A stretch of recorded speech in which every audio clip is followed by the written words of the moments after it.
आप सभी को हमारी तरफ से नमस्कार। साथियों, आज मैं बहुत ही एक महत्वपूर्ण बात बता रहा हूँ। आप लोग पूरा वीडियो सुनिए और लाइक और शेयर ज़रूर कीजिए, क्योंकि जब आप लाइक और शेयर करेंगे तो एक दूसरे के पास पहुँचेगा। और सब्सक्राइबर तो इसलिए कीजिए कि जो भी हम वीडियो डालेंगे आपके पास तुरंत मैसेज जाएगा। आज हम बात करते हैं दिल्ली की। दिल्ली में बीजेपी जिस प्रकार से जीत हासिल की है, अब दिल्ली का दूसरा टारगेट हम आपको बताएंगे। कौन सा शहर, कौन सा ज़िला होने जा रहा है। पहली बात तो हम करते हैं बात दिल्ली की। दिल्ली में अभी मंथन चल रहा है कि यहाँ का मुख्यमंत्री कौन होगा। तो इससे पहले मैं आप लोगों को बता दूं, एग्जिट पोल के हिसाब से मेरा एग्जिट पोल जो है अभी तो जो हमने कहा है एग्जिट पोल अभी वहीं तक जाके सही हुआ है, जहाँ तक सही हुआ है।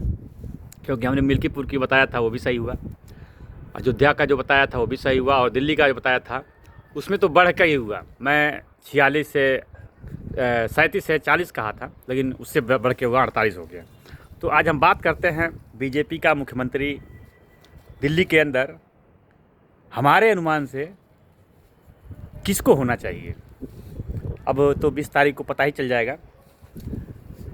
दिल्ली के अंदर जो भी मुख्यमंत्री होगा वो वही होगा जो आरएसएस का सदस्यता लिया होगा।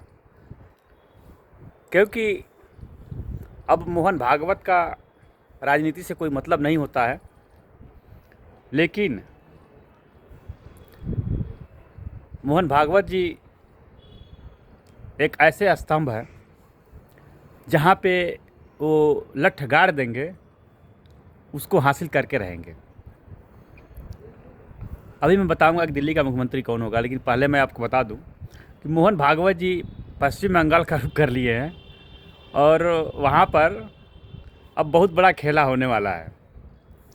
क्योंकि पश्चिम बंगाल में 15 साल से ज़्यादा हो गया ममता बनर्जी को राज्य करते हुए, और वहाँ की गरीबी और वहाँ हिंदुओं का जो दुर्दशा हुआ है और रोहिंग्याओं और बांग्लादेशियों का जो वहाँ पे उत्थान हुआ है, उनका जो वहाँ पे व्यवसाय, घर, हर तरह से ममता बनर्जी ने जितना शरण दिया है, जो देश के लिए खतरा है।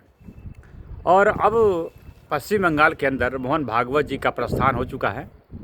अब वहाँ चुनाव साल भर के बाद होने वाला है पश्चिम बंगाल में। तो वहाँ अभी खेला दिल्ली के जैसा होगा, और वहाँ पे खेला ऐसे होगा कि ममता बनर्जी समझ भी नहीं पाएगी।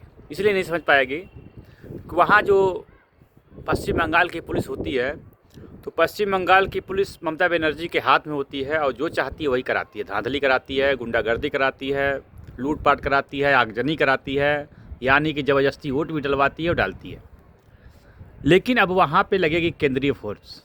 जहाँ तक हमारा अनुमान है, मेरा जो सोच है, वहाँ पश्चिम बंगाल के अंदर जो केंद्रीय फोर्स लगेगी तो वहाँ जो ममता बनर्जी का गुंडागर्दी है वो ख़त्म हो जाएगा, और वहाँ जो उसके सपोले पाले हुए हैं जो वोट डालने के लिए ज़बरदस्ती वोट डलवाते हैं, जो वहाँ की व्यवस्था है वो चरमरा जाएगी। और जब केंद्रीय फोर्स को, आपको पता ही है, केंद्रीय फोर्स को सीधे केंद्र से ऑर्डर होता है, और कोई उसमें धांधली करेगा तो सीधे शूट एंड आउट की ऑर्डर होता है।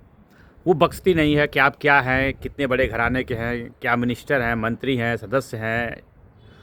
तो पश्चिम बंगाल के अंदर अब हमारा जो अनुमान कर रहा है कि पश्चिम बंगाल के अंदर अब केंद्रीय फोर्स लगेगी जब वहाँ चुनाव होगा तो, और केंद्रीय फोर्स जब जब लगी तो पश्चिम बंगाल के अंदर खेला चालू हो जाएगा।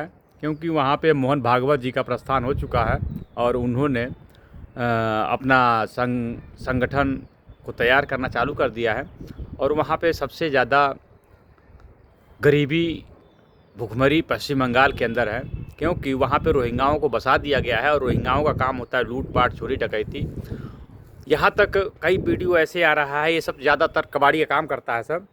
आपका पाइप अगर जो बाहर लगा हुआ है तो कई ऐसे वीडियो आ रहा है, क्योंकि जो सीसीटीवी कैमरा लगा रहता है उसमें इन लोग का कैप्चर हो जाता है। तो ये सब पाइप भी तोड़ लेता है। आपके घर के सामने बाहर कुछ खड़ा है तो उसको उठा ले जाएगा, गमला तक प्लास्टिक का हो, लोहे का हो तो उठा ले जाएगा सब। तो अब इनकी जो धांधली है अब दिल्ली के अंदर तो कम होने ही जा रही है, क्योंकि दिल्ली के अंदर यहाँ के कई विधायकों ने ऐसा अल्टीमेटम दे रखा है और मुख्यमंत्री बनते ही पता चल जाएगा कि जो भी रोहिंग्या और बांग्लादेशी घुसपैठिए यहाँ बसे हुए हैं उन लोगों को यहाँ से हटाया जाएगा। और कई जगह एलडीए की ज़मीन पे लोग कब्जा करके घर बना रखे हैं, कबाड़ी की दुकान बड़ा बड़ा कर रखा है। तो ये केजरीवाल की सरकार में था, अब केजरीवाल की सरकार तो रही नहीं। तो अब यहाँ पर बीजेपी का मुख्यमंत्री 20 तारीख को शपथ ग्रहण है रामलीला मैदान में, हम भी चलेंगे और आप लोग भी आइए। तो वहाँ पर शपथ ग्रहण होगा, अजय मुख्यमंत्री बैठेगा, क्योंकि जमुना का पानी जो 10 साल से केजरीवाल नहीं साफ कर पाए और बीजेपी की सरकार यहाँ अभी शपथ ग्रहण नहीं हुआ, लेकिन उसके पहले वहाँ पे 3-4 मशीनें जमुना नदी के अंदर उतार दी गई है जो पानी को साफ़ कर रही है, कचरा को निकाल रही है। तो 2-3 साल के भीतर जमुना स्वच्छ हो जाएगी और वहाँ जो सीवरें नालियाँ बहती है उसको मोड़ दिया जाएगा कि जो जमुना में न गिरे। तो इस तरह विकास दिल्ली का बहुत तेज़ी से होगा। तो मैं आप लोग को बता दूं कि दिल्ली का मुख्यमंत्री वही होगा जो आरएसएस का सदस्य होगा और आरएसएस में मेहनत किया होगा, क्योंकि दिल्ली को बदलना है और रोहिंग्या और बांग्लादेशियों को यहाँ से हटाना है। तो दिल्ली को स्वच्छ करना पड़ेगा। स्वच्छ करने के लिए कई तरीके चाहिए, सिर्फ पानी स्वच्छ नहीं है, यहाँ का जो वातावरण है ये भी स्वच्छ करना पड़ेगा।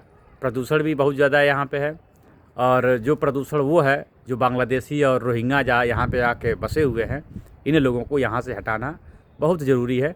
तो दिल्ली के अंदर वही काम होगा जो उत्तर प्रदेश माननीय योगी आदित्यनाथ जी महाराज जी द्वारा हो रहा है, क्योंकि यहाँ की जनता कह रही है कि हमें योगी मॉडल चाहिए। जय श्री राम।